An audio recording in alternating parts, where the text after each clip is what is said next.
ఆర్బీకేలో ఒక పోస్టర్ ఉండేది, ప్రతి పంటకు ఇది గిట్టుబాటు ధరలని, ఈ పంటకి ఇది గిట్టుబాటు ధర, ఈ పంటకి ఇది గిట్టుబాటు ధర అని. ఎక్కడైనా అటువంటి గిట్టుబాటు ధర రాని పరిస్థితి ఎక్కడైనా ఉంటే వెంటనే ఆర్బీకే యాక్టివేట్ అయ్యేది. ఆ ఆర్బీకే పరిధిలో వెంటనే డిస్ట్రెస్ కాల్ జాయింట్ కలెక్టర్కి వెళ్ళేది. Joint collector was also assigned as joint managing director Markfed.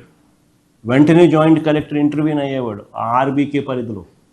ఆ పంటను కొనుగోలు చేసేవాడు, మార్కెట్లో కాంపిటీషన్ క్రియేట్ చేసేవాడు. దాదాపుగా 7,457 కోట్లు ఖర్చు చేసినాం మేము మార్కెట్ ఇంటర్వెన్షన్ ఫండ్. గిట్టుబాటు ధరలు రాని పరిస్థితి ఏ రైతుకు కూడా రాకూడదు అని చెప్పి పడ్డ పాలన ఆ రోజుల్లో. ఒక పక్క ఏమో అన్ని రైతుల జీవితాలు చిన్నాభిన్నమై కనిపిస్తూ ఉన్నాయి, ఇచ్చిన హామీలన్నీ మోసంగా కనిపిస్తూ ఉన్నాయి, రైతుల పరిస్థితి దయనీయంగా మారింది. మరోవైపున టాపిక్ డైవర్ట్ చేసేందుకు మోసాలతో చంద్రబాబు నాయుడు ఏమంటాడు, రైతన్నా మీకోసం అంటూ ప్రచారం చేసుకుంటాడు. పేపర్లో అసలు ఈనాడు పేపర్లో చూస్తే పేపర్ కటింగ్ చూడండి ఒకసారి.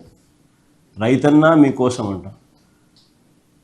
ఏమంటాడు, కార్యక్రమాన్ని రాష్ట్ర వ్యాప్తంగా విజయవంతం చేసిన రైతులందరికీ ధన్యవాదాలు అంట.